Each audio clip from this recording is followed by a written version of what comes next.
Welcome to the Hangin Banners podcast with your host, Tyler Witt. How about this block here by Tyler Witt? You're going to see him get out in front, and he's going to get a key block. This brings his... Jack Coachman. And here he is, having the time of his life. And Ryan Sartori. He may be short, but he's thick. That's thick with two C's. Oh, welcome back. It's episode 13 of Hangin Banners. I am elated today because finally the boys are back together. Jack Coachman is here. Tyler Witt is here. I am alive and here, and it's just good to have everybody back. Should we just wrap the show up now just to secure the fact that we all started it and all ended it? Just a quick 1 minute episode. We did it, guys. This is, what is it, Tyler? Is this since episode 9? Yeah, I think it's been. We've all been together. It's been like a four or five episode stretch. Yeah, we missed Tyler for 2. We missed Jack for 2. I've been here for all of them. Lame. Take a vacation, guy. Why don't you put a pat? Give yourself a pat on the back there, pal. How did Bill Belichick say it the one time? No days off. Yeah. No days off. Speaking of which, we're recording this on Monday at about 4:30, so we're just before the Patriots take on the Cardinals on Monday Night Football, just to give everybody a little context of when this episode is happening. But it is episode 13, and the boys are ready to roll. I think it's episode 13, right? I've miscounted before. I have 13 with a question mark on my personal notes, so that's 2 out of 3. Tyler? I think it is 13. Then it's 13. We all agree. But I could be dumb, you know? No, it's 13. Okay. All right. We're off the ground. We're running. Let's get into the show before any mistakes happen here early on and we got to restart or something awful like that. We'll start with count your wins. And Jack, you've been gone the longest. So tell us what is best in your world right now. So in my lovely time away from the show, I had the opportunity to catch up on some TV shows and movies as I was just in quarantine isolation. I had COVID for 14 days. I tested positive, so it stuck around with me for quite a while. But you took 14 tests? No. I mean, there were some days where I could tell you that I had it without needing to test. It was only when I started to feel better that I started testing again. I watched a movie on HBO Max called Amsterdam, which was in theaters not so long ago. And this is the first time in a while that I've seen a newly released movie, and I'm excited to start getting back into it. I like watching movies in theaters and that have recently come out, and I'm kind of backlogged on needing a lot of movies over the last couple of years to play catch up. But with this comes the win of MoviePass returning a couple months ago. I was a part of their reliable, elite previous customers that got me into their beta test program because I live near the city of Chicago, so they want a target market. And so I have a MoviePass card that came in the mail, and hopefully that also inspires me to go out and see some movies as well. So movies winning. Ryan, did you get to cash in on that at all? The MoviePass? No. Is this is a thing that I'm missing out on? Oh, this was the greatest thing ever. And it's the summer of 2018 or something. Okay. Or I've 17. not heard of this. Yeah. You guys are up on game here. It was a subscription program where you would pay a certain amount of dollars per month to be a member of MoviePass, which gave you a card that you could use at most movie theaters, and it would essentially pay for your movie. So if you were seeing more movies than the cost of the card, you were making money. And it was a little broken for a while where they had to have been losing a lot of money, where they started to tighten up the rules. Like you can't see new releases on premiere night or opening weekend if it's too big. And now it's only select theaters, and they had different issues. But in general, it was a way for more people to get the movie theater experience without having to deal with the super high ticket costs all the time. And obviously, because of their format, it was very favorable to the customer, and they ran out of money a couple of years ago and disappeared and just came back with a new plan, a new model a couple of months ago. But it still is profitable for the user if you go and actually use it pretty often. It was super incredible because I think I saw maybe 5 movies in the month of June in the theater.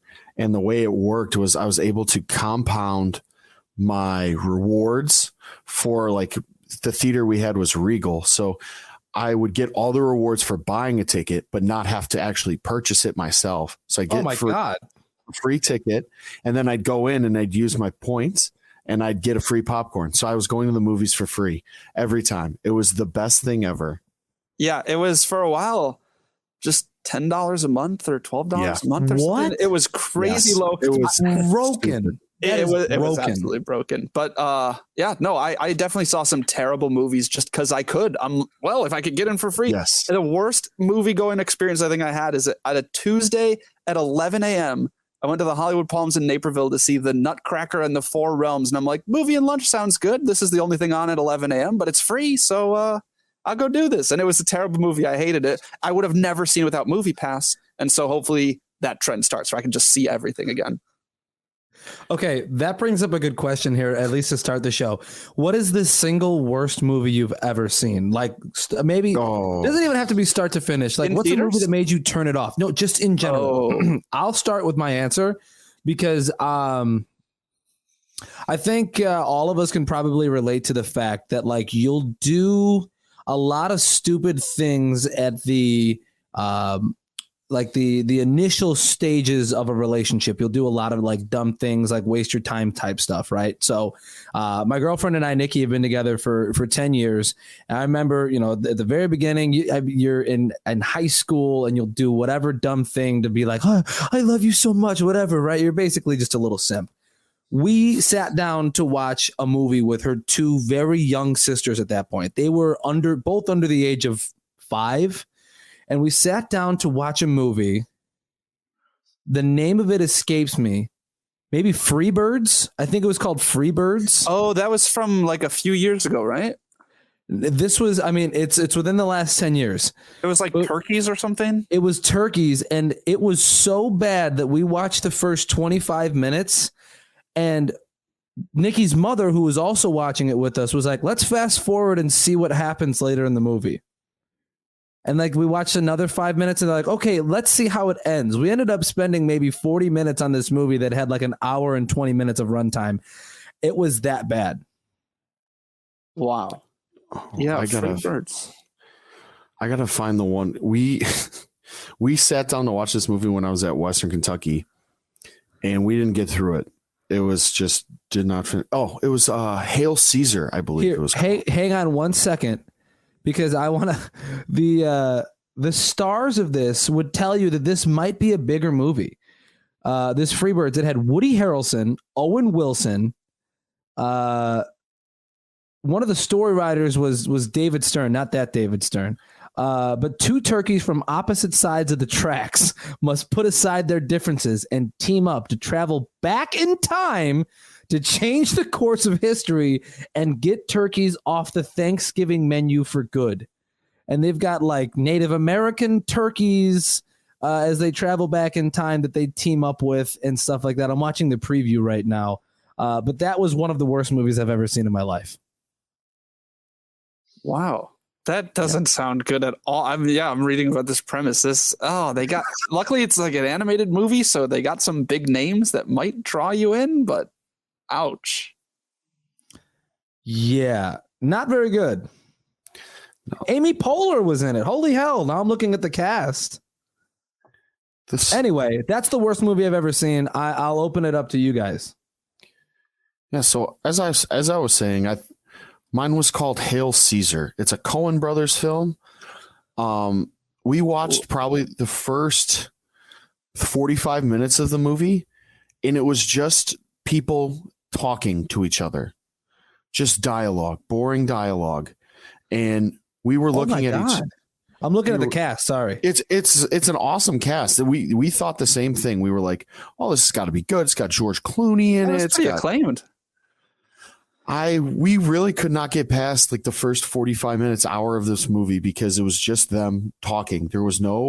It kept cutting to different things. We weren't able to follow it. It was, we did not really enjoy this at all. We didn't. It looks like it was a take on what was the recent Tarantino movie? Once Upon a Time in Hollywood. Once Upon a Time in Hollywood. It looks like a similar take to that, but it's got Josh Brolin, George Clooney, Ralph. Ray Fiennes? Ray Fiennes. Okay, which is that the actor who played Voldemort? Yeah. Scarlett Johansson is in it. Channing Tatum, Jonah Hill. Like, this is a star-studded cast, but the movie sucked. It was well received too.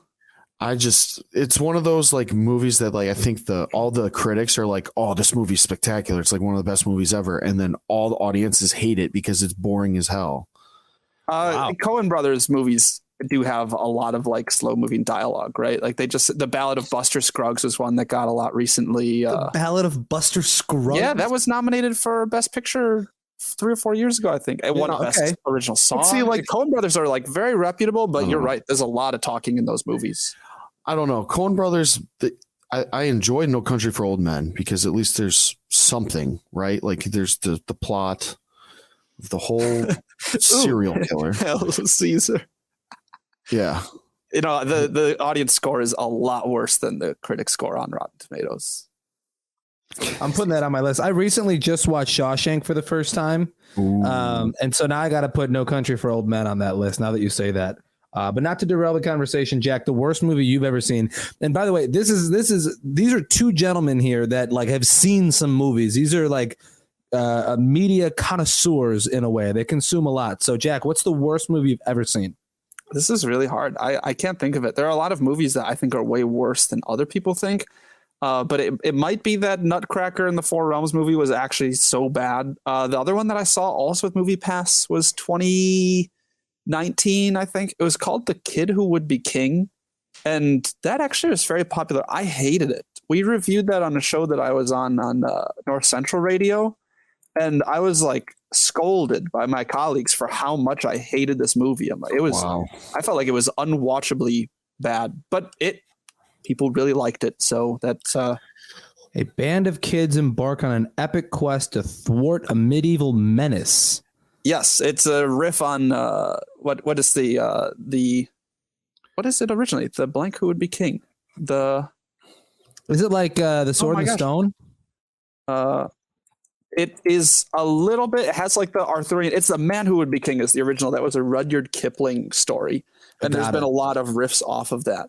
But yeah, it was the idea of like you take somebody who's not part of this world, and all of a sudden they're in this big like, you know, knights and dragons and wizards and whatever. And it's like the trailers looked kind of decent, and some of the kids seemed like they could probably act, but it was Patrick Stewart and a bunch of kids. And I was going to say, it looked like a really low budget cast plus Patrick Stewart.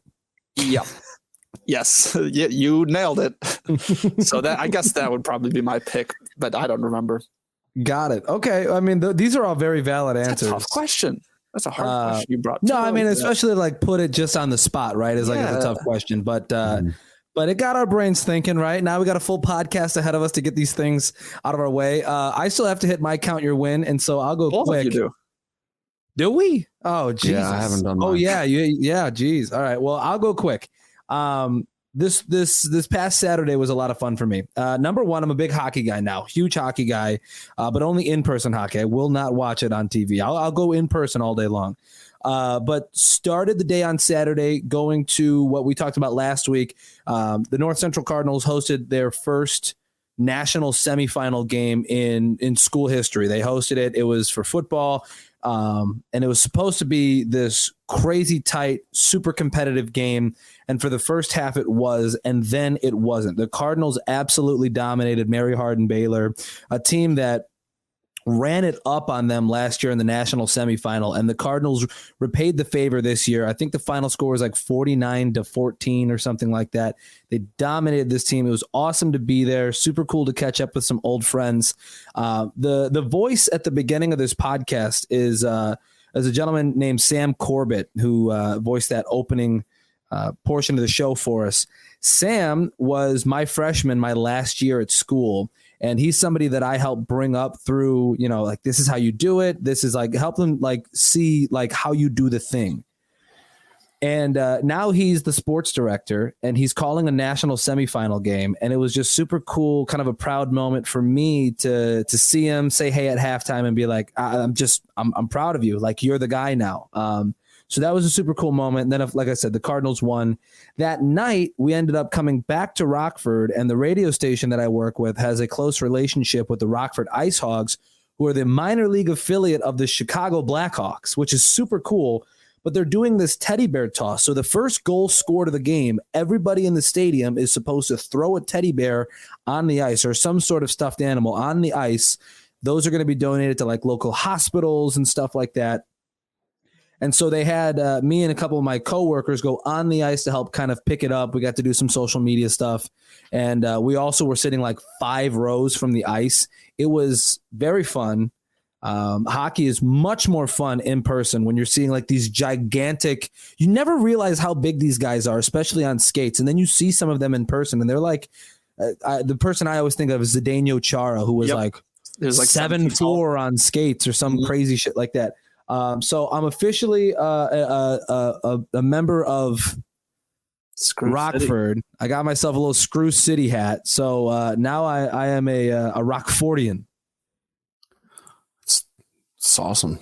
And seeing your social media this weekend, it seemed like you had a great time. It's at both events. The blowout of North Central. I mean, I was trying to keep up with that through the radio and through social media, and they really took it to them. But then to see you out on the ice collecting all the stuffed animals, I mean, that's got to be a cool experience for you as well. Well, it is, and like to think like I haven't even been here for 2 months, and like I already feel like super plugged into the community, and this community is not small. It's not like a couple people, all the people. It's like 150,000 people live in Rockford, and like to feel like I'm somewhat plugged in and getting to know people and making connections already in like 2 months is pretty cool. And to wrap up my point, somebody told me just looking at my social media this weekend, like you look really happy, which is something like I haven't really been able to feel a whole lot of in the past year. And I guess for it to like show to other people that I'm happy, I'm not faking it, was a really cool, like full circle realization for me. Like, oh yeah, I feel good right now. Like I feel happy. And for that to be like a professional thing and a personal thing right now of just feeling happy and fulfilled is probably my biggest win of the week. Nice. That's a good one. Yeah. Screw City. How about that? I never knew Rockford was called Screw City. It's actually the city of nicknames. It's Screw City, Forest City. There's a couple different nicknames for it. Wait, isn't there already a Forest City? I think the first nickname for Rockford is Forest City. But Tyler, it's your turn to count your wins, and you had a pretty cool one this week too. Yeah. So, I mean, as a professional athlete, I was up in Canada for many months and I didn't get to see a lot of my friends. Some of them would FaceTime, some of them wouldn't. And I would just communicate with them, what's the spare time I had. But it kind of hurts because a lot of friends that I have are also athletes. So they were in season this year. My friends from Purdue. I got to see a couple of them this weekend. Payne Durham and Eric Miller both play for the Purdue Boilermakers. Had an awesome season. Tough beat last week at the Big Ten Championship, but they got the week off this week, so I was able to see them Friday and Saturday, and we had a great time. Great to catch up with them and just to hang out, take them to spots around town, and yeah, so it was great just to see my friends and get back in touch with them. Where are they from? So Payne Durham is originally from Georgia. And then Eric Miller is from Ohio. He's from Mason, Ohio. Okay, so they came and stayed with the Wits. Yes, they did. They were just going to spend the weekend in West Lafayette, and I was like, "Come on up. It's got some space, got some free time. Let's hang out." One of the harsher things for us was we hit up the Joliet Harrah's Casino. Oh my God! Oh. I proceeded to have the worst 20 minutes of my life where I lost. The worst 20 minutes. Okay. No. Do you have a friend? Do you guys, either one of you, have a friend, whether it's slots, sports gambling, anything, that they just, no matter what, they're always on a heater? Yes. I wouldn't say always on a heater, but he's always playing poker and making money playing poker. Yeah, I do have a friend like that. My buddy Greg, who made all the imaging for the podcast. It's funny that like everybody's getting a shout out today. Thanks, Greg.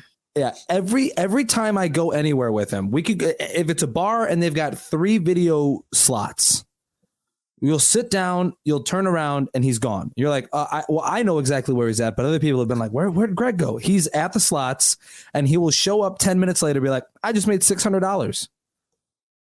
It, without fail, everywhere we go, he wins money on video slots. I don't know how he does it. He's coerced me multiple times into doing it. And Tyler, like you, I have the worst 10 to 15 minutes of my life every single time. See, it was my fault because I didn't play to my strong suits in the casino. Like I'm a very much I can sit down and play, 5-6 hours of poker, but we sat down to play blackjack because it's a more social game, and I just got my money just taken from me, and it was pretty brutal. That CFL money, it's hard to spend that CFL money, man. No, but Asking Joliet if they take loonies. Yeah. Yeah, excuse me. My 20 has the queen on it. Is that okay? But I will say it wasn't as worse as the guy. There was a guy sitting in between us who probably lost $50K in a matter of maybe 10 minutes. No, I hate that. That's the worst person to be near at the casino because I just feel so bad that people are, and to them, like it might just be a day at the office, but I hate being by somebody who just gets crushed. I feel so bad. He was up so huge. He had the biggest stack. It was so intimidating. And then to see him just bet $5,000 on a hand of blackjack and $1,000 on each of the side bets, I was very much taken aback when he left angrily. So, but all in all, very fun weekend with my friends. I didn't lose $50,000. That's good. I lost significantly less money than that, so I was able to still have a great weekend. I think the coolest gambling story I have, and then we'll move on to Intercepted at the Goal Line, is I did a speaking event this past summer for a charity that Frank Thomas owns and runs. And at this, it was like his kickoff event, and it was at a casino in Dubuque, Iowa. And I'm sitting around a table with former like Giovanni Soto, Ferguson Jenkins, who's a Hall of Famer. I was sitting around a roulette table with all these baseball players just shooting the shit. It was probably the coolest thing. Ferguson Jenkins smoking a cigar and just fucking losing money out of his nose. But it was still so very, very cool to be like, hey, Fergie, like, tell me a story. And he'd be like, man, me and Ernie fucking Banks. Like, you know what I mean? Like, That's it was wild stuff. Yeah. It really was. So we'll move forward. Let's do Intercepted at the Goal Line. We spent a good 20 minutes on good stuff. So let's try to like maybe do half of that with bad stuff and make this a positive episode. Again, we're together for the first time in like a month. So it shows. We've got a little bit of catching up to do. So let's do Intercepted at the Goal Line. Tyler Witt, lead us off. Yeah. So, I've been on my high horse this season about Purdue, and they've done really well. And with that, there's always a catch. Jeff Brom, head coach, has left Purdue to go take the head coaching job at Louisville. A lot of people were predicting this was going to happen once the Louisville job became vacant. Last week, I was talking about how Louisville's head coach, Scott Satterfield, took the Cincinnati job. So Louisville head coaching position became open. Jeff Brom and his entire family is Louisville royalty, quite literally. Yeah. His father played there. All three of the Brom brothers played there and had successful careers. So they pretty much run Louisville. And now he took a job that, he probably, it's not the best job on paper, right? I mean, being a coach in the Big Ten is, I think, a much more significant job than a ACC head coach. It's not as good as SEC or the Big Ten, in my opinion, but he said it wasn't about money anymore for him. He just wanted to go home, get his family home, and be around the people they love. So you can't really fault him for that, but you hate to see him go after such a long tenure at Purdue. And I mean, Purdue is a place that I hold dearly in my heart now, so it hurts a little bit. Yeah, well, and when it's a guy like Jeff Brom, right? Like he is, and we talked about it last week, somebody like you want to go play for. He's a run through a brick wall guy. And to see him leave the program that you love is always tough, but he's still somebody that no matter what you cheer for. I mean, going back to what was his XFL days, was it? Yeah.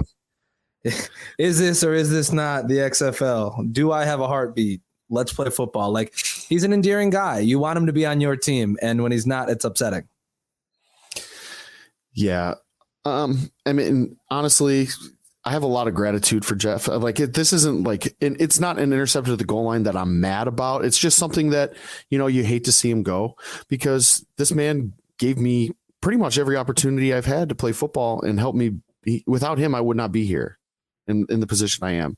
Sure. He took a chance on me late in the recruiting process when I was at Western Kentucky. It was December, like 2 months before signing day, before there was an early signing day. And he had me out on a visit after he had a guy decommit. And he was, he gave me a scholarship. And then when I was in the transfer portal, he gave me another opportunity. And we went on to have the best season in Purdue's history. Yeah. Well, and I will say too, like, I was behind the scenes when you were in the portal transferring from Kentucky or Western Kentucky. And I know you had multiple offers. And I know the fact that Jeff Brom was in West Lafayette was the reason you went there. Yes. I mean, what really hurt me in the portal was it was also COVID. So you couldn't take visits, but I knew the whole staff because they all went from Western Kentucky and they all recruited me. Right. So that was a good part about, going there. But again, like you said, he's just a guy you want to play for. Yeah. He's going to make you run through a brick wall, and he values who you are as a player and as a person, which I didn't really see a lot of at the end of my days at Western Kentucky. So I'm grateful for him, and I hate to see him go, but I know he's going to have tons of success in Louisville. It would have been, though, a lot of fun to travel down to Austin, Texas, though, Tyler. Moving on with intercepted at the goal line. Yours wasn't one that you were upset about, but this is one that I am legitimately upset about. And it only got worse as time went on. Wilson Contreras, Chicago Cubs catcher, ex-Chicago Cub catcher Wilson Contreras has signed a very rich deal with the St. Louis Cardinals. Of course, this is one of the most famed rivalries in all of sports. I actually was thinking earlier, like, the two worst, maybe there's a hierarchy of worst things you can do as a free agent, and that is like be a Chicago Cub or a Chicago Bear and go to the Cardinals or Packers respectively, or be a Yankee that goes to the Red Sox. And I'm curious if, like, maybe being a Chicago sports fan is like toxic culture. Like, it's got to be toxic culture, because I loved Wilson Contreras 3 months ago. I vehemently hate him now. You know what? He had going for him that he was the survivor of the group. Right. Everybody else was gone. When they cleaned up the first time, everybody got moved. Contreras was one of the only holdovers. So there's this little bit of wanting a guy that you like to start and end their career or play for so many years, and just, all right, you know what? We had the great days with Rizzo, Baez, Bryant, but, like, at least Contreras was there the whole time. That can be our guy. And I'm feeling a little bit of that with Jose Abreu leaving, because I'm like, Jose Abreu has been like the White Sox guy the whole time through it all. And then when you're the last one of your group, it hurts a little more, because now the group's nothing. But at least Jose Abreu didn't leave the Sox for the Guardians. True. Like, they needed a first baseman. True. They got Josh Bell. Abreu goes to Houston. So it's a little bit different in that regard. And I actually was okay with him leaving and going to the Cardinals, because I know the grind that he had to get to the bigs. He spent 14 years in the Cubs system, only 6 of those at the major league level, and he transitioned from a third baseman to become a catcher. And so for him to finally get this big contract was incredible. And I was very happy for him. And then he did his introductory press conference and started talking about how he's always loved St. Louis, and how Yadier Molina, somebody that he's talked crap about in the media, is his idol and his hero, and how he's very excited to be in St. Louis after, this is a guy who played on the north side of Chicago, who has talked about, I'm sure, hating going to St. Louis. Go get your bag, but also don't, like, piss off the group of people that loved you and made you endearing. I don't know. They endeared you to the baseball community. I don't know. You're right. I would like to pose like a little counter argument, play the devil's advocate with you. Do you think that he kind of had to do it because Cardinals fans felt that way about him, like them because they signing him? suck? Probably. Well, I mean, also like you said, like that's one of the biggest rivalries in baseball is Cardinals and Cubs. Like going and getting the Cubs catcher, like that. I mean, that might not sit right with you if you're a Cardinals fan. So if him getting in the press conference and talking about this stuff, maybe he's trying to help himself with the new group of people he has to be around.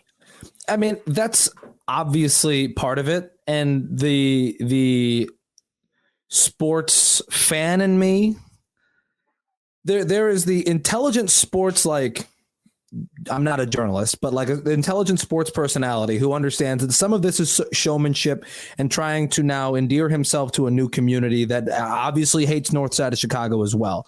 But then there's also the meathead fan of me that's like, I don't care. I don't care that that's what you're doing. You are spitting in the face of people who, no matter what, you'll never buy a meal in Chicago again just because you are who you are. Even if you signed in St. Louis, like, I would bet that there would be a line of people, an endless line of people that would buy Wilson Contreras dinner, lunch, a beer, whatever.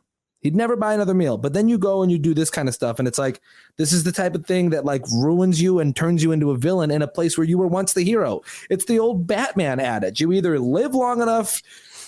die a hero or live long enough to become a villain. And Wilson Contreras has now become a villain. I'm very upset about it. I understand why he's there. I just don't like it. And it's my intercepted at the goal line. I just think that it sucks and it's stupid and it's terrible, awful, no good, and very bad. Fair enough. All right. Fair enough. All right, mine's super quick. It's just COVID. It's just coronavirus. All right, on NFL Week 14. Yeah, no, it was horrible. Like just a brutal experience. I vaxxed, boosted, mask all the time, like conservative guy when it comes to that sort of thing, and got it, wiped me for 2 weeks. Sucks. Wouldn't recommend. 0 out of 10. Really? Yeah. It was pretty bad. So don't get COVID and be safe. But if you get COVID, also be safe. Yeah. That's all I got, I think. Boo coronavirus, ready for sports talk. Yeah, I'm ready for a little bit of sports talk too. I was hoping, now that you bring up COVID, I made a little graphic the other day because somebody at my place of work came down with the COVID as well. And they were like, hey, just like monitor yourself, make sure that, you're feeling okay, that you're not coming down with it. If you do, test.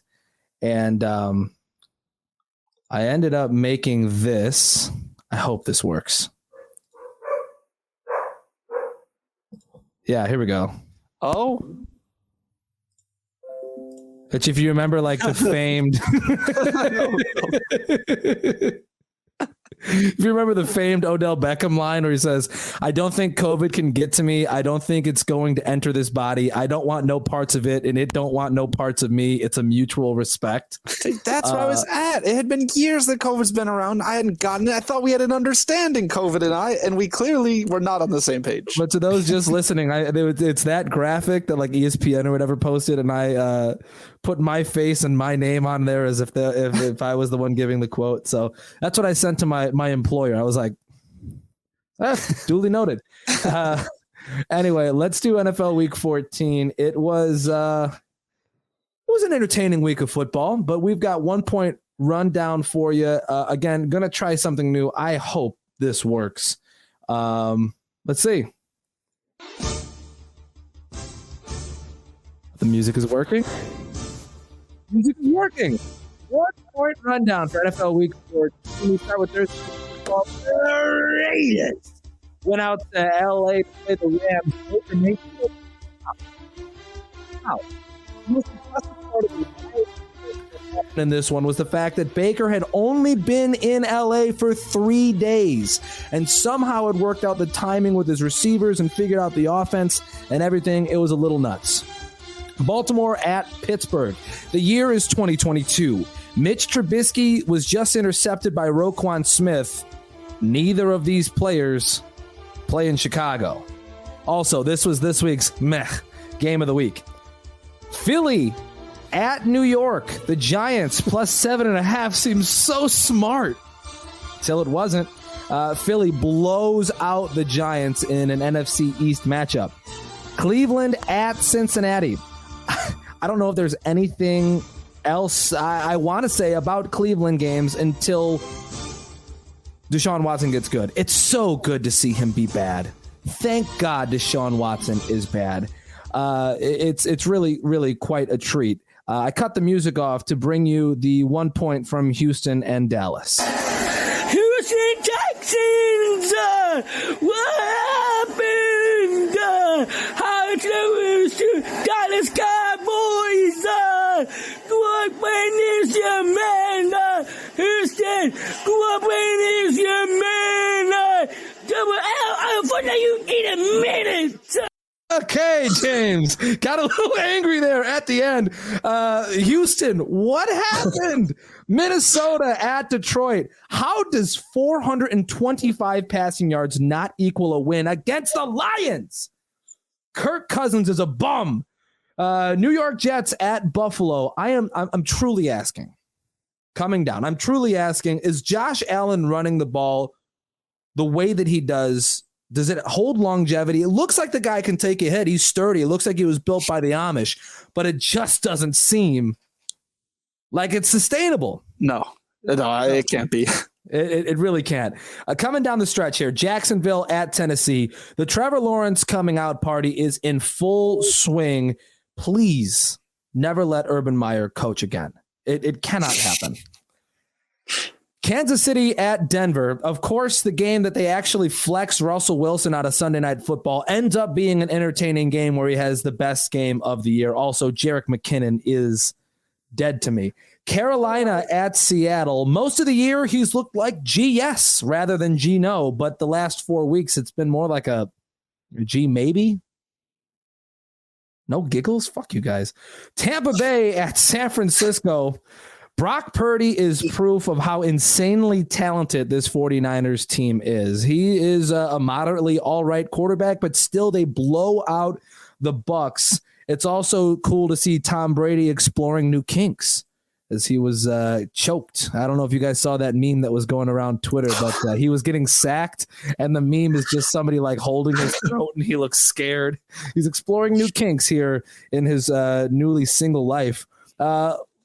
Last point here from NFL Week 14. The Dolphins apparently had propane heaters running on the sideline in LA. Soft team, candy-ass uniforms, a quarterback who talks to himself in the mirror. Fade the Fins. And that's 1 point rundown here for NFL Week 14. Let's address some things.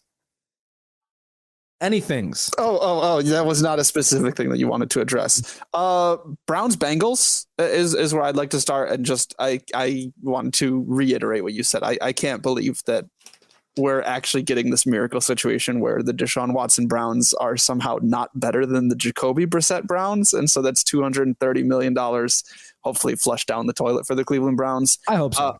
But the Bengals, what's got me riled up about the Bengals is Mr. T. Higgins, who I continue to have in multiple fantasy teams and bet on.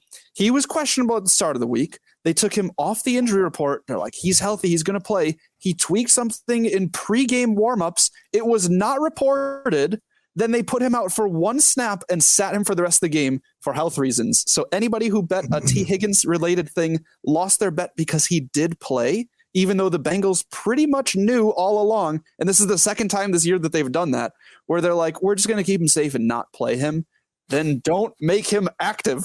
Yeah. Well, I bet you there's some sort of stipulation where the way that they classified him throughout the week forced them to maybe play him for that one snap and then be like, oh, he was injured on the first play of the game. I bet you there was some sort of classification or categorization of his injury status that made them play him for one snap. And it ends up screwing bettors and fantasy owners, but...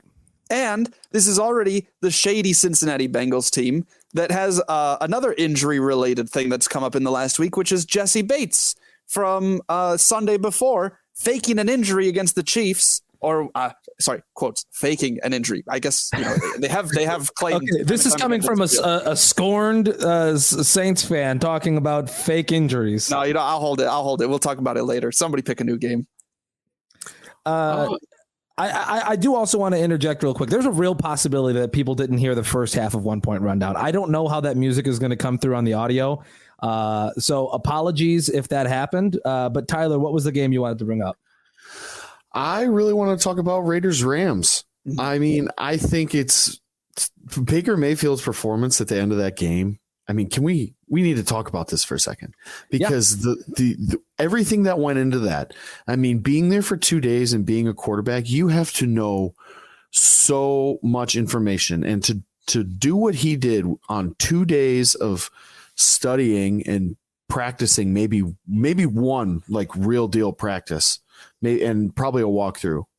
But I mean, for him to do that in that clutch situation, I just.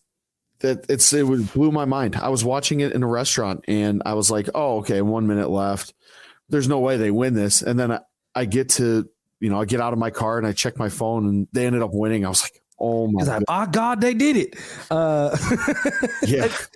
Keep in mind too, he's throwing to Ben Skowronek, Tutu Atwell, and Van Jefferson. He did not get put in an offense that already has elite talent across the board where he just has to be okay to get them through. And I've never seen a head coach so surprised at his team winning as Sean McVay at the end of the game looked like he thought the Raiders were going to win. He's like, I know Baker's our guy, and he's out there. He had no clue they were going to win that game. But wouldn't you be shocked? Yeah. Wouldn't you be super surprised that you won that game? Of course. Oh, yeah. But you don't show it. You're the head coach. You got to look like you believe in the guys. He couldn't, though. There's no way you could pretend there because it was that astonishing. He was there for 3 days. Like, I don't think people don't understand how absolutely insane it was that Baker Mayfield had the game he did and took the Rams 98 yards in a minute.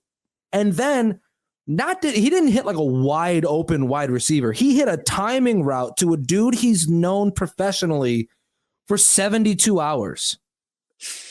Hit a timing route, nailed him. Absolute perfect ball. He's known this guy for 72 hours. Now, I'm sure that these guys put in extra work, stayed long hours to ensure that they would have some sort of semblance of chemistry on the field. But like to win that game, to have the drive they did, it was nuts. Did they get helped out by a ticky-tack foul somewhere in the middle of that final drive? Yes. But also you have to... knocking the ball out of the quarterback's hands. Hearing the ref say that phrase, even though, yes, that's obviously unsportsmanlike, and it's very obvious that that's what happened. Seeing the ref walk up and be like, unsportsmanlike conduct, Jerry Tillery on the defense, knocking the ball out of the quarterback's hands. I couldn't believe it. Oh, that was the game. You're right. I forgot that was on that last drive. Yeah. And so, ticky-tack fouls happen, but again, it's a part of football.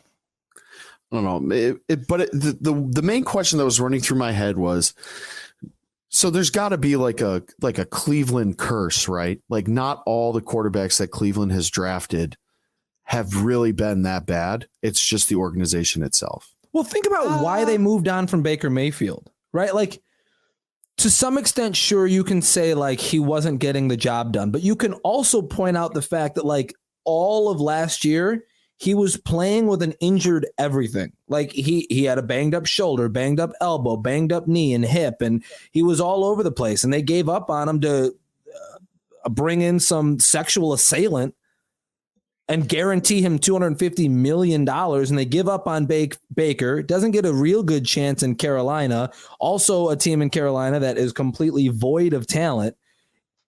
The Rams are kind of similar, but at least they have a competent offense with a head coach who is an established system. It could be that there's a little bit of a curse in Cleveland. I'm not completely done with Baker Mayfield. I think that there's still good football for him to play. I think that's probably the quicker answer, right? Is there haven't really been a lot of quarterbacks that panned out from Cleveland. They've tried a lot, and Baker might be the best of them. But even given this like heroic performance, this guy is going to be clawing to be like average. He's had a bad team in Carolina, But keep in mind, he also had one of the best looking Cleveland Browns offenses that they've had in years. When he had actual viable offensive linemen, he had one of the best offensive lines in the league. I will play both sides here. With a strong elite talent running back, they went and got him some receivers to play with. Like, they did give Baker tools, and it still wasn't able to work out. Then we saw him in Carolina with different tools that wasn't able to work out. And frankly, I'm still not expecting him to be very good down the stretch this year. I believe there could still be something there. But if Baker's the gold standard, it might just be that the Browns are bad at drafting quarterbacks. Yeah, I just wanted to throw that question out there. No, it's a good point though. It definitely is worth mentioning because he could be the one that turns it around. Maybe the next guy maybe they won't draft quarterbacks. They're just going to keep paying people buku bucks. But no, he's definitely the highlight. Again, a pretty good week of football. I'm looking through here. Oh, one of the games I wanted to bring up. How the hell did Minnesota lose to Detroit? How actually did that happen? Because they're fraudulent. Yeah, they only win by like one score every game, right? They've been the most fraudulent team this whole NFL season. Just skating by, and like Jack said, they're a very frustrating team for me. Is it a defense thing? Is it a Kirk Cousins thing? I think for me, it's more of a Kirk Cousins thing. Kirk Cousins has been the epitome of average for his whole career in Minnesota. Like, he's been okay enough to maybe get them close to playoffs, and then they lose immediately.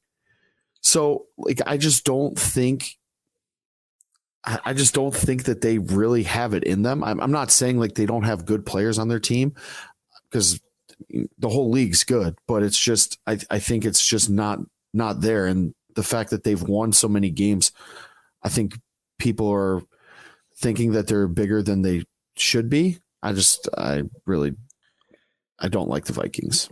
Yeah, I've gone back and forth, because definitely if you had to point to whose massive winning record is least representative of who they are, it's the Minnesota Vikings.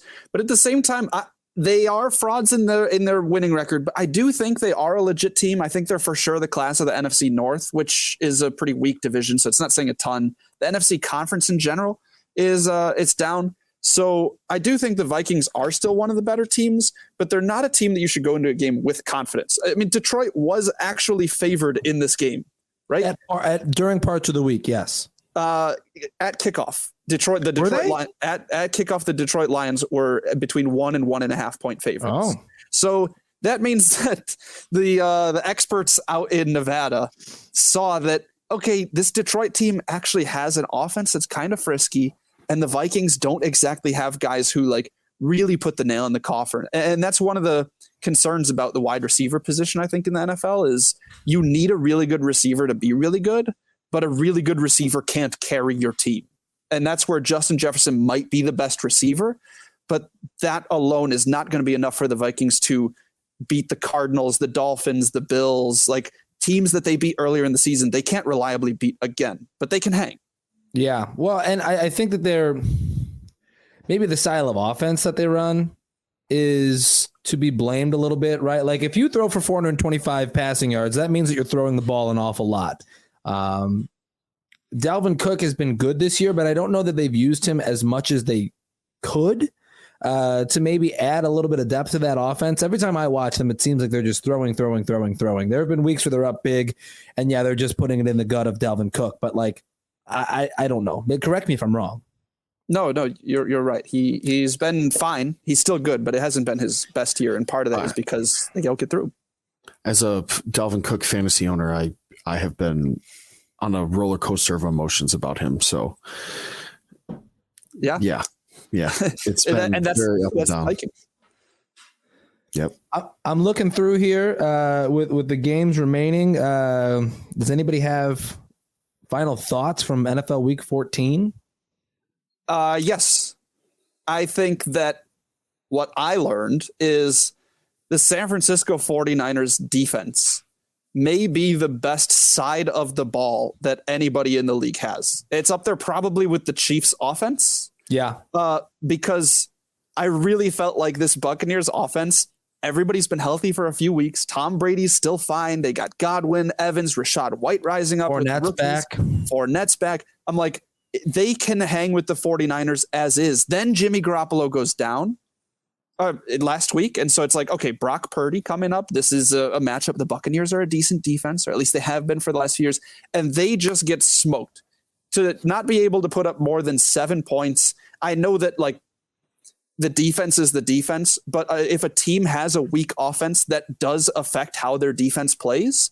And you couldn't even tell because the Buccaneers were buried so quickly. So I think the 49ers, whether their offense continues to be good, Debo's hurt now, and they're going to be riding Brock Purdy for a while. That defense is nuts. Yeah. I mean, they have always had a good defense. Now you've got Nick Bosa in a situation where he's in conversations for Defensive Player of the Year. Fred Warner's still great. You've got Hufanga. I don't know Hufanga's first name. I know his last name, and it's fun to say, but Hufanga's having a breakout year. It's just top to bottom. Every layer of that defense is incredible, and they are the driving force of that team. Yeah, it's been a revolving door on offense. Thank God Debo's going to be able to come back this year because he is somebody that I legitimately like watching and like as a person. I think that he's a good guy. Thank God he's going to be able to come back because it looked pretty gruesome. I didn't know if he was going to be able to come back this year, but apparently it's all going to be good. He should be back for the playoffs, which is all you can hope for in a situation like that. But your assessment of the defense, like their defensive unit maybe being the best unit of all 64 units in the NFL is probably correct. Like I think it's the most full, complete side of the ball for any NFL team. No, I agree. And just to talk about like the Debo Samuels thing too, like I feel like people forget that they also have Christian McCaffrey now, and he was an absolute workhorse for him this past week. Mm-hmm. So I think, even though you may not be able to rely on Purdy for as much as you would like a Garoppolo, but you can start turning to the run game and making it, very efficient and just an all around like good team. And what's nuts about the Niners is you say like, oh, Debo's down. And then you start thinking about like, oh, well, who's there? It's like Brandon Ayuk is still there, which I think there are 31 other teams in the NFL that would like to have Brandon Ayuk on their team. And then you're like, oh yeah, and George Kittle is still there, who has remnants of being a top NFL pass catcher, like not at the tight end position, just in general, being a top pass catcher in the NFL. And then there's Christian McCaffrey, who's still there. Like there's still a lot there. Even if Debo was down for the rest of the season, they would still be in a good position to win. Yeah. So I agree. That was a fun game. That was a fun week of football. I think the only other thing that I have to point out is that the Trevor Lawrence coming out party is in full swing. The guy looks incredible. Over the past 3 weeks. Yeah, they're starting to put some really good stuff together down there. And like you said, the last 3 weeks have really shown how explosive their offense can be when things are going their way, Mm-hmm. Yeah, they put Tennessee on their heels pretty quick, and that Tennessee defense hasn't been terrible this year, especially here down the past 6 weeks or so. They've been all right. So it was fun to see Trevor Lawrence doing some things, though his success as a passer has seen a decline in the usage of Travis Etienne, which has impacted me fantasy-wise tremendously over the past 2 or 3 weeks. So fun for Trevor Lawrence, not so fun for me. But either way, good stuff. Let's move on, though, to Blank You Very Much. We have one topic today. I don't know who threw this in here. This seems I was not raising my hand because I threw it in there. I'm raising my hand because there's one other thing I think that we normally get to before Blank You Very Much, right? Oh, well, let me back the bus up. Beep, beep, beep, beep. What are we missing? On agenda, I guess I forgot to fill it in, but I do have a Nate Hackett Coach of the Last 3 Weeks award. Yeah. The last 3 weeks? Well, I haven't been here the last 2, so I've been working on this one for a bit. Is it your buddy from It's New my Orleans? buddy from New Orleans. It's Dennis Allen. It's been time to go. I'm sorry, Dennis Allen, but I need to throw out there. And it sucks because the Saints were on a bye this week, so it feels extra unfair, but also a bye week's a perfect time to try a new coach, right? Like give him an extra week to fit the system. No, they didn't fire Dennis Allen. But there are three main points of contention I want to bring up before we hit the blank use. And that is one, he has mismanaged injuries. And this has been a problem with the Saints for years. See Michael Thomas not playing for 3 straight years. But more specifically, Michael Thomas and Marshawn Lattimore each have missed 8 games this season before, in the case of Thomas, and not yet in the case of Lattimore, being put on injured reserve. This is such an easy function now that the NFL has a 4-week injured reserve. How do you have a star player missing 8 weeks and you at no point decide, you know what, maybe we should open up that roster spot and like get another guy out here? No, we're just going to keep him inactive. Number 2, Andy Dalton is still the quarterback of the Saints, even though Jameis Winston has been healthy for 6 weeks now. They got Jameis there to be their quarterback. They continue to not play him, and it's not because Dalton's been great, and it's not because the Saints are winning, because they're like the 4th pick right now in the draft, which, by the way, they don't own. The Eagles have it. Number 3, the Saints, per a chart that I saw on Twitter in the last week, are the most cowardly team when it comes to 4th downs. There is a metric by which you can evaluate, should a team go for it on 4th down in midfield or opposing territory? Because if it's 4th and 20-something, even if you're on the other side of the field, you probably don't need to go for it. That sort of situation might merit a punt. But if it's 4th and 5 or shorter, you can go for it between the 40s or beyond midfield. And so this chart showed every team. The Jets are 31st in the league in how often did they make the correct decision on these tight go-for-its, because they've only made the correct decision about 21% of the time. The Saints are 32nd with 0. They have not once correctly chosen to go for it on 4th down in a situation where they should. Every time it's come up, they've done it wrong. And that, unfortunately, is probably a head coaching problem. So points A, B, C. Dennis Allen, thank you for your service as defensive coordinator. I unfortunately no longer want you as head coach. Nate Hackett, coach of the last few weeks. Sorry, guys, we'd go to blank you. No, this was valuable. And I like that for the weeks that you've missed, you had a point for each week. So yes. Nate Hackett's taking home an armful of Nate Hackett of the Week, Nate Hackett Coach of the Week awards. That's incredible. He's been building that one up. That's just like the one thing that even though he's sick, he's just, God, the Saints. You guys both will throughout the week send me individual things of like, hey, maybe we talk about this. Hey, maybe we talk about that. Jack will send me stuff on Dennis Allen a lot. And over the past couple of weeks, I have not responded to them kind of strategically, but also procrastinatorily. I made up a word. But part of it is I don't interact with it for the pure fact that I know I'm going to get this. Yeah. It's so tough, man. It doesn't make... Okay, I was a bad fan. Saints Buccaneers played last Monday night, and the Saints were up 16-3 with like a couple minutes left.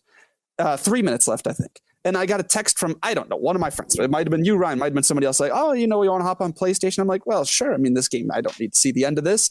And the Saints lost. The second time in Tom Brady's 47-year career that he's been down by 13 or more points in the 4th quarter and won. It was the Super Bowl where he had that ridiculous comeback against Atlanta, and the other one was the New Orleans Saints under Dennis Allen.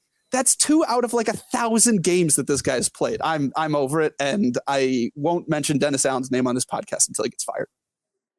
The coach who shall not be named. Yeah. Okay. Now let's do blank you. And again, I was going to say that this seems like a very Tyler Witt question. And Tyler, you brought this to the table? Yes. So I saw this tweet. Yesterday. The city of Lafayette, Indiana, asked for the public's help to name their snowplows. And so there are 6, 7, 8, 9, 10. There's 10 plows that the public named. And I just want to read them to you and then ask you what you would name your own personal snowplow, because these names are incredible. Okay. Starting with Betty Whiteout. I can tell I'm going to enjoy all of these. Cleopatra. That's the new top one. Yep. Scoop Dog. Control Salt Delete. Oh, that's awesome. Oh. Tony Snoworski, Rhinestone Plowboy, Plowy McPlowface.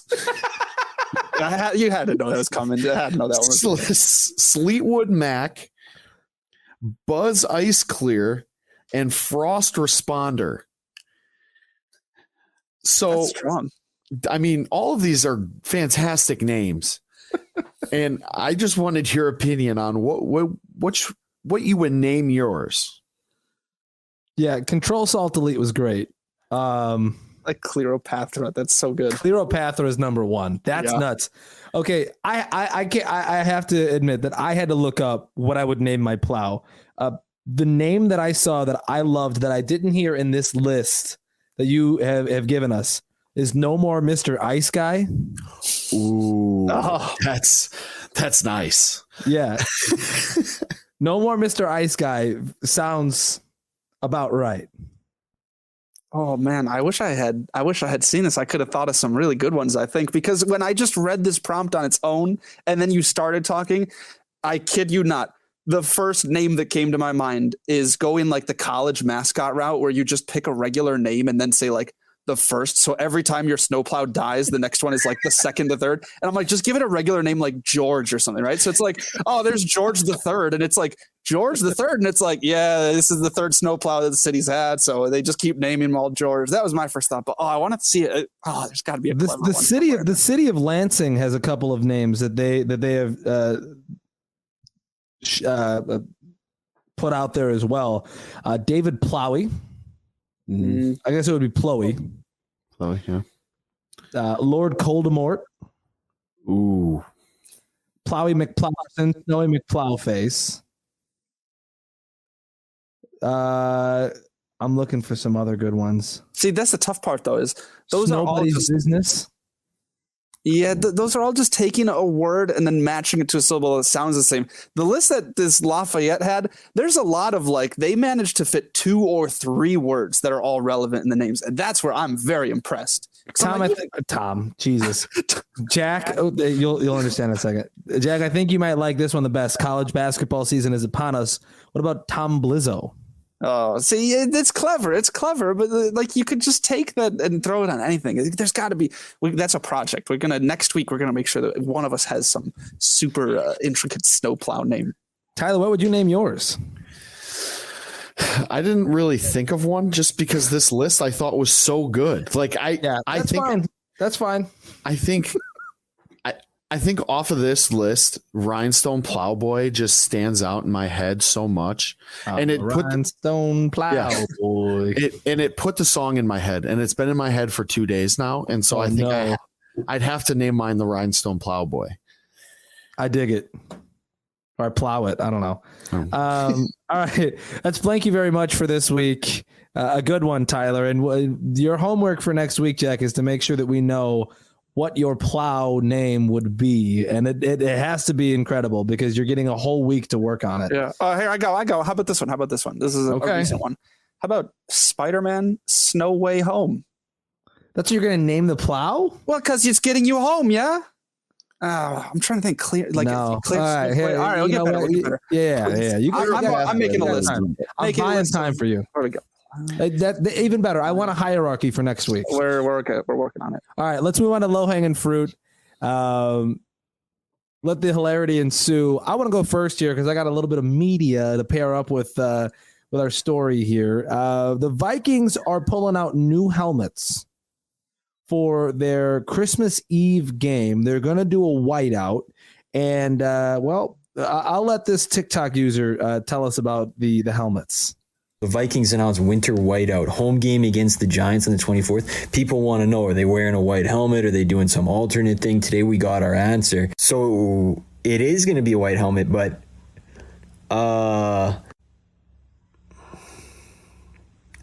same thing. Unfortunately, same thing.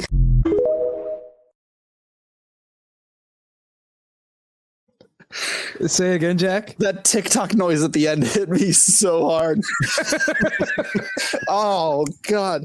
You guys, you know the meme of Jose Mourinho, the soccer manager, where he's just like, that's how I felt with that TikTok noise. Like, holy cow! Did it come in loud for you? I apologize. I don't know. It's always louder than the rest of the video. Maybe I'll cut that out in editing, but. So the white horn on the white helmet for the Vikings, this TikTok user saying it looks like sperm. It looks like a single jizz is on the side of the Viking helmet. A single jizz. A seaman, so to speak, is on the side of the Vikings helmet. It's part of their whiteout uniforms. And I just thought it was funny because, like, again, every time we get something like this, there are so many people it must go through in order for it to be an on-field thing. Yeah. I just feel like somebody would have been like, but here's the problem. Kind of spermy. I like that this guy, you know, he's garnering the views and the laughs in the comments and things like that. But it is just that is how the Vikings horn always looks. So the criticism, like, I don't think the rest of the helmet being white, I think it's just this guy pointed it out. If you pull up the Vikings helmet, like their standard helmet right now, it is the same shape. It's the same color. So I think that's how it would get through clearances, because they didn't change it to make it worse. They just kept it what it already is, and somebody noticed. Sure. Okay. So from now on, we're going to see this squiggle on the side of their helmet as a single sperm. Look at the Vikings helmet and tell me that's what you see now. And now I have to pull it up. Everybody take a few seconds, because it's the exact same helmet. It's just not iced over the purple.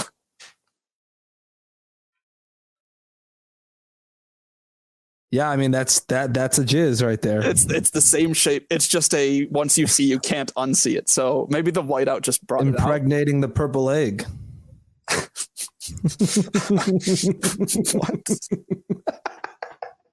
I don't know. That sounded like a play on something, but I don't know what. It's not a play on anything. I'm just saying. I mean, I don't know. I don't know nothing about nothing. The other thing that I had for low hanging fruit today was, so in radio every day you have a prep service, and this prep service will feed you like stories and stuff that you can regale on the air and try to get people, you know, laugh, engage, whatever. And one of the stories that came across the ticker the other day was a story of a woman from China who was hospitalized after eating spicy food. Not for the reasons you would think, but because doctors said her body was too small, too physically small to handle her coughing after eating the spicy food. She cracked her ribs and was sent to the hospital essentially for eating spicy food. And so I ask, what are your guys' tolerances for spicy food? I mean, better than that. I sweat profusely. The other day, we were at the hockey game, and we had chicken tenders, and the barbecue sauce that was there was a Sweet Baby Ray's that had a little kick to it. I sweat. We were rinkside at a hockey game, and barbecue sauce made me sweat. Yeah, I was gonna say Sweet Baby Ray's. It's not Spicy Baby Ray's, right? Like barbecue sauce. Huh. I'm pretty sure it was just regular Sweet Baby Ray's. Now, I mean, make your Caucasian jokes left and right. That's fine. I understand what I am, and I'm okay with who I am. But I pin it on this one thing that happened to me long ago. I was at a Buffalo Wild Wings. I was prepubescent. There was a pretty waitress with blonde hair who told me, you should try the Hot Wings challenge, like the Wings of Death challenge. And of course, me at 13, 14 years old was like, whatever you say, Miss Pretty Blonde Lady. And I did it. And my life has never been the same since, because every spicy anything that I have ruins my day, ruins my outfit. Like I sweat, my back sweats, my forehead sweats, my eyes sweat. That's actually tears. But like, you get where I'm going. Have you gone back to face your fears again and do the Blazing Challenge? No. It's asinine to do it, but that's how my tolerance actually got better. Because when I was at Western Kentucky, we used to go sometimes twice a week, because Tuesdays is a half price wings, and then Thursday is buy one get one. So we would go and we would just eat a bunch. And my roommate Seth, he could eat spicy food all the time, and so I wanted to bring up my tolerance a little bit. So I think the hottest I've gotten on like the Buffalo Wild Wings sauce hierarchy is the hot barbecue, and that can kind of kick your ass a little bit. But Yeah. Well, send me to the shadow realm. But Like when I go get wings, and I love chicken wings, I purposely get they have the thermometer, and they're like, down here is the really hot shit. Up here is I never go past like garlic parmesan. I might do barbecue sauce. I asked, I was like, is it like a sweet barbecue sauce? Is there a little kick to it? Like, oh no, it's sweet. I'll do the barbecue sauce if it's sweet. I'll do the garlic parmesan. That's where I draw the line. Anything that's got like habanero or Asian kick or whatever, like I'm out. I think Go ahead, Jack. I'm trying to think Buffalo Wild Wings. I've had mango habanero before. I don't have like a crazy high spicy tolerance, but I had that and I was like, my big symptom is like my nose starts running. That's the bad one for me. I don't sweat or anything, but it's just like it just hits my sinuses or something. But I'm trying to think. I think that might be below, Tyler, what you're saying, the like hot one. I forget the list, but that definitely was higher than the realm that I normally play in. Yeah, let me see. Let's see if we can get a Buffalo Wild Wings list. But no, my go-to, I normally like mild or buffalo. Like I can do hot. I like it Noodles and Company. That's one. They have like a spicy Korean beef noodles or something. And normally I'm okay with that. There was one time where it just messed me up, but I've grown to like spicy foods more than I used to not be able to handle it in any way. All right, here we go. I have. Oh no, mango habanero is actually above hot barbecue. Really? I mean, I know habanero is hot, but and that's not my go-to order. Trust me. But if somebody got it, like, yeah, I'd have one or two. It did taste really good. That's the problem with Buffalo Wild Wings, right? Is they all taste good. So you eat it and you're like, oh, this is delicious. And then 30 seconds later, you're like, oh no, I'm going to die. So I've done the hottest dry rub, which is desert heat. I thoroughly enjoy that. But yeah, I think so. Sweet barbecue is the lightest. It goes teriyaki, bourbon honey mustard, mild, Parmesan garlic. So Ryan would stop there or at the honey barbecue. That's where we draw the line. Oh, see, I think the mild ones are pretty hot too. I like them though. Then we got medium, spicy garlic, Asian zing, Caribbean jerk, hot barbecue, Thai curry, hot, mango habanero, wild, and reformulated blazing. What? that it was absolutely made in a lab. Sounds cynical. Yeah, that's like out of the Terminator movies or something. Yeah, I don't know why it's reformulated. Let's see. To make it hotter and more devilish and possibly murder people. I do love the deathly names of like the ghost pepper, the California Reaper. Like they are warning you in the name. Yeah, you might not make it out of this one. Oh, that's why it's reformulated because they added ghost pepper to it. Oh, I've never had anything with ghost pepper. To make it hotter. No, you see, and I'm good. You're already sweating just sitting here talking about I also, if I were ever to get an invite to like hot ones, I would do it in a heartbeat.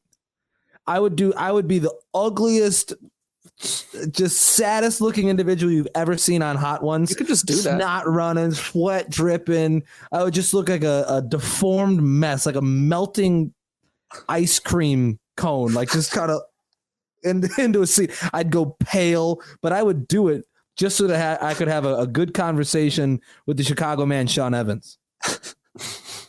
Melting ice cream cone. Oh. All right. So that's what I got for low hanging fruit. Let's do. Who's got something else? I say Mike White was legally brutalized. Was the note that Tyler left?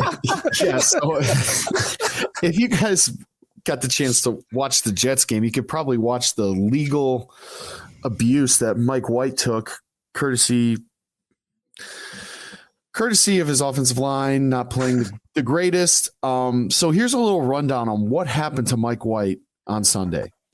He left in the second quarter after a hit to the ribs. He came back 2 plays later. He got hit in the ribs again in the third quarter and left the game a second time to get x-rays. He returned at the start of the fourth quarter and finished the game. But once the game ended, he left in an ambulance and was sent to the hospital for testing on potential internal injuries. Jesus Christ. So as much as, like, yeah, you're a tough guy for finishing this game, no doubt, and I have a lot of respect for him. but do better, Jets O-line. I mean, good God, this guy literally has broken ribs. He had the hardest hit I've seen in years in the NFL. Like his feet touched his head. That and Brock Purdy got absolutely hammered. Dude, the Mike White one was nasty. I saw people on Twitter like he's got to stop. That was the third time this year where a quarterback got hit, kept playing, and I'm like, they need to be gone. One was Tua, and that obviously was major problems. One was Justin Fields. I think it was the Thursday Night Football where every hit he took, it took him like 7 seconds to get up, and he kept playing. And then Mike White's the third one. Well, what about Russell Wilson this past weekend? He was literally out. His eyes were closed, and like when he opened them, he was all cross-eyed. They had to take him off for concussion protocol. It was like a Tua-esque injury. Yeah, but at least they kept him off. It's all these other ones where they keep going back in, and you're like, it's on the O-line. It's on a little bit the quarterback. And don't forget about week 1 this year with Justin Herbert's ribs. Oh, yeah. Oh, yeah. That was another one. But like, I'd like to think that Mike White, when that hit happens, Zach Wilson is somewhere on the sideline just going, hungry Zach Wilson. Oh, I love that. He's like twiddling his fingers. He's like, he looks like Mr. Burns from The Simpsons. He's like, excellent. and as an offensive line group, you have to huddle up after a hit like that and be like, listen, we've got 3 options on this team right now. One of them is Mike White. The other is Joe Flacco. And the last option is Zach Wilson. We got to protect Mike White.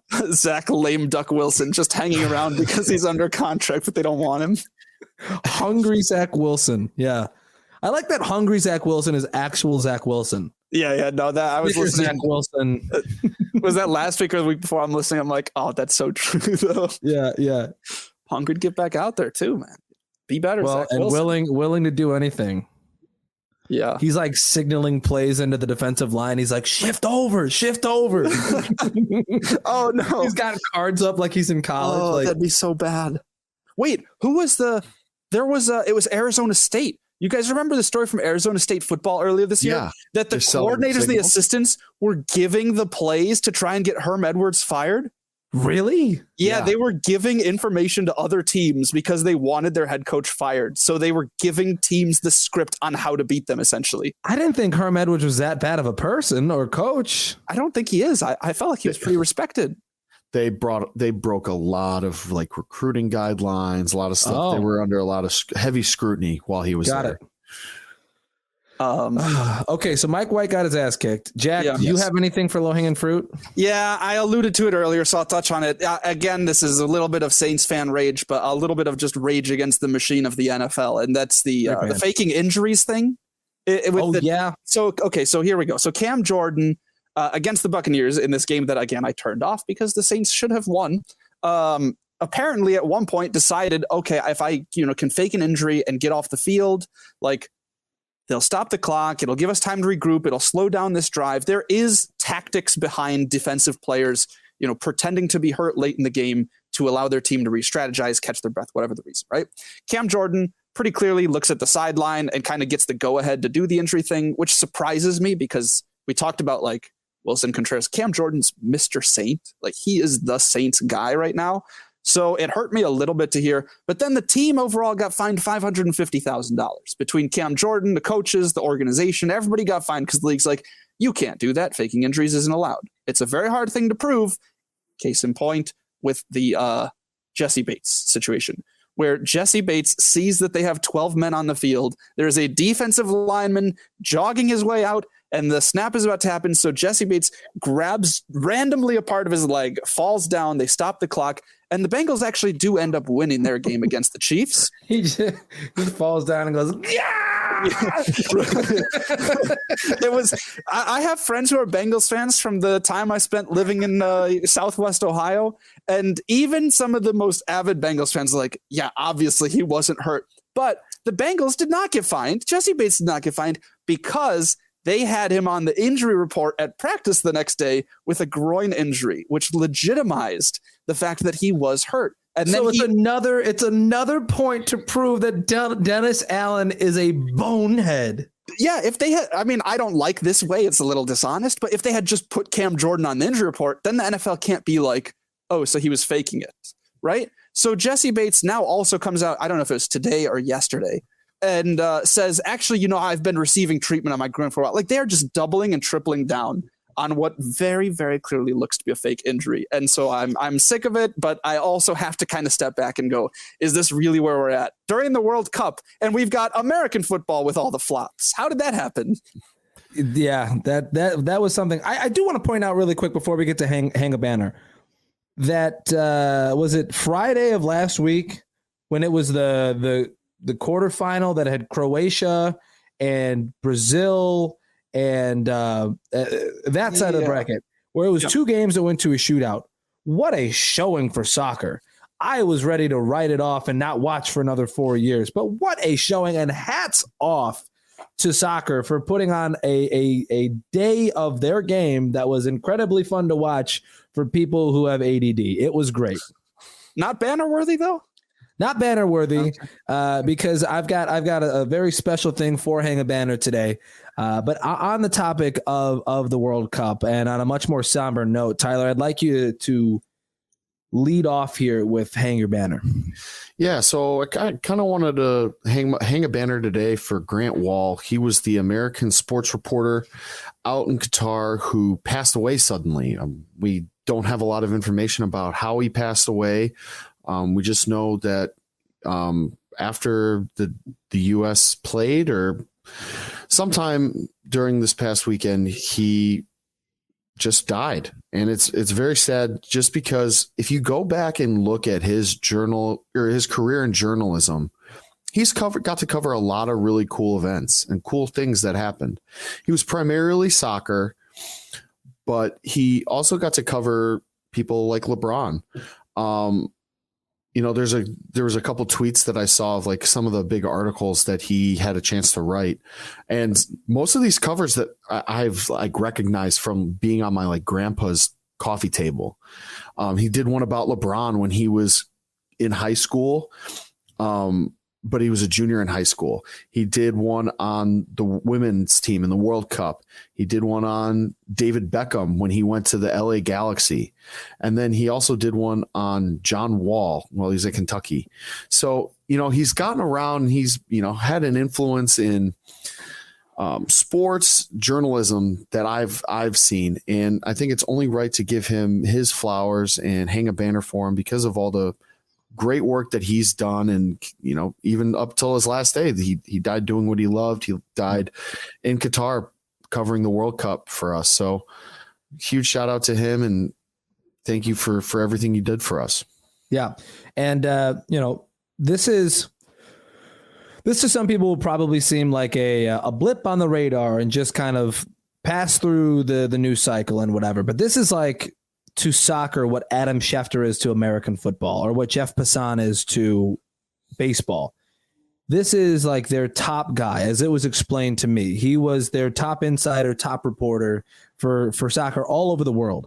The story of what's happening in Qatar and some of the tangential storylines that are stemming from his death are fairly concerning. Number one is the fact that obviously they're in Qatar. It's known that they are there because of bribes and things. And, Grant had done a story that was rather critical of Qatar to start.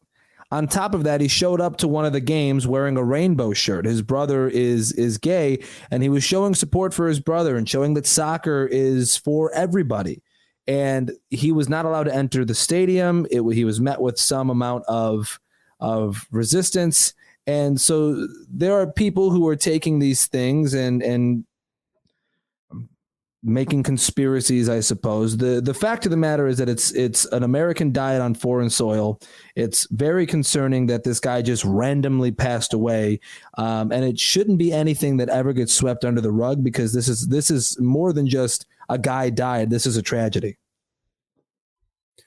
I agree. And I really didn't want to get into the the shadowy stuff that, no one really knows about, because like you said, there's a lot of conspiracy theories going around. There's a lot of unknown stuff that's happening. So I think it's just great to honor his work. Like you said, he was the number one guy for soccer across the world for the United States. So he had a great career, and he got the chance to do a lot of really cool stuff, traveled to a lot of different places, World Cups, Women's World Cups, covered some basketball. So it's really cool.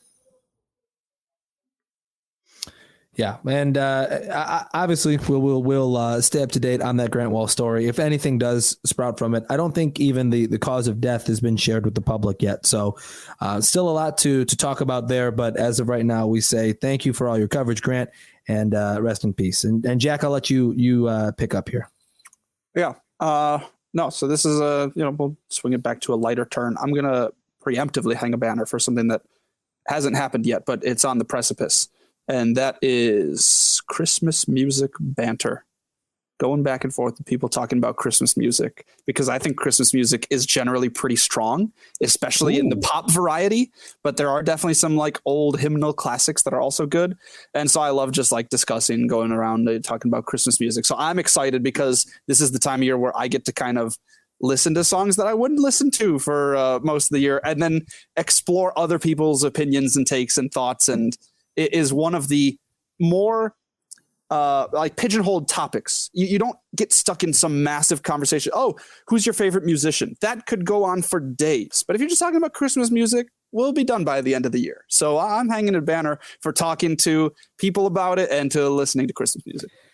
As a guy who works in radio and in a building where there is a nonstop Christmas music station, I am not the biggest fan of Christmas music. I never really have been. I think Christmas music is good for Christmas Eve and the day of Christmas. And other than that, I really could care less. I will say, working at a country station, though, we play, I think, 2 or 3 Christmas songs per hour. It might even be less depending on what the clock looks like that hour. But those have been fun to listen to and hear different like versions of the songs, rather than like the old like Bing Crosby's and things like that, and Mariah Carey. Those have been fun to listen to. So disrespectful to Bing Crosby, Andy Williams.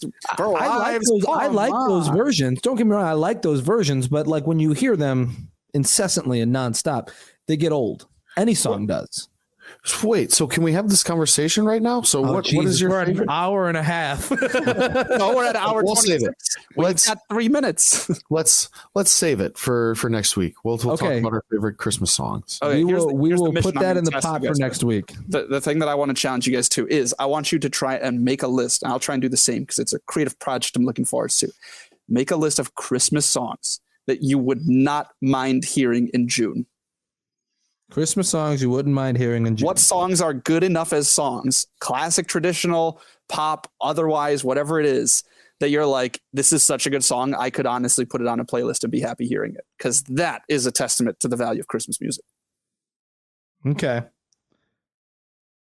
I'm writing this note down and leaving it here in my studio, quotes, studio, to make sure that I have that for us next week. And you make sure you have a list of snowplow names for us. I already have a list of snowplow words that I'm going to work with. We're saving all that for next week. So we're doing some Christmas music stuff next week. Jack will give us his snowplow names, which are going to be good. You give this man a week to do anything creatively, and he's going to nail it. And so all that coming next week. I'll hang my banner for Virgil Patrick Hughes, better known as Pat Hughes. The legendary play-by-play voice of the Chicago Cubs is the 2023 Ford C. Frick Award winner, which means that he will be inducted as the lone broadcaster into baseball's Hall of Fame in this coming year's induction. Pat Hughes is somebody who, if you are a Cubs fan, if you are a baseball fan, can bring you into the most boring of games, can make a blowout interesting, can paint a picture with words themselves. He is a personal hero of mine. When I think about why I ever got into play-by-play, it's the fun that I hear Pat have on the air. It's the stories he tells. It's basically, he is one of the main reasons why I ever got interested in sports broadcasting and play-by-play broadcasting. And for Pat Hughes to finally get his roses and finally get inducted into the Hall of Fame after being snubbed a few times for other worthy broadcasters, it is incredible to see that he's headed to Cooperstown. I almost said Canton. And I'm very happy about it. It was something that I paused and thought was a very cool moment this past week. And so I hang a banner for one of my personal heroes, Pat Hughes. There you go. Shout out baseball. They don't get many things with the Hall of Fame right, but they took a titan of the industry and successfully put him in the right place. So they got this one right. Yeah, I think so. And he might be the only person that gets to be inducted into the Hall of Fame this year. Who knows? With the way maybe for the next decade, based on the voters. It's entirely possible. It's entirely possible. Those baseball writers, those BBWAAs are very stingy. Also, shorten your fucking acronym. But that is the episode 13. It's good to have you guys back. Good to be everybody back. All under the same roof. I feel like a dad. Like, it's good to have my kids back under the same roof. This old man here. Yeah, I was told the other day that I look well into my 40s, and so now I feel like I have to start adopting. What? This Isn't that crazy? Father mentality. Who told that to you? A random. Was it a guy? Somebody I was talking to at the football game. You should have fought him. They're like, "Oh, what year did you graduate?" And we went back and forth. They're like, "You graduated 2 years ago." I was like, "Yeah." They're like, "You look well into your 40s." I said, "That's so rude." It's so rude. I would have had freaking fists with this guy. Like, I mean, what am I going to say to him? What am I going to say? Why do you have to say well in his face? Spit in his face. Hey, look, I look like, oh, you look older. I look well in your 40s. My God. I don't know. Anyway, we'll talk more about that next week. Everybody decide. Do I look well into my 40s or not? Oh. I have no wrinkles on my forehead yet, so that's a good plus for me. Anyway, we're wrapping up episode 13. We're getting the hell out of here. Thank you for tuning in. If you want, you can follow us on social media at Hangin Banners. No G at the end of hangin'. We're just hanging. And thanks for hanging with us here at episode 13. I'm Ryan Sartori. Jack Coachman is here. Tyler Witt is here. And we had a ton of fun today. Hopefully you did too. We're back next week. Hopefully all three of us. I'm just going to assume all three of us will be here next week for episode 14. See you guys later. See you. Peace. Okay, great. Thanks a lot for that look into sports, Brian. Yeah. And when we come back, we'll have one final look at weather. Stay tuned.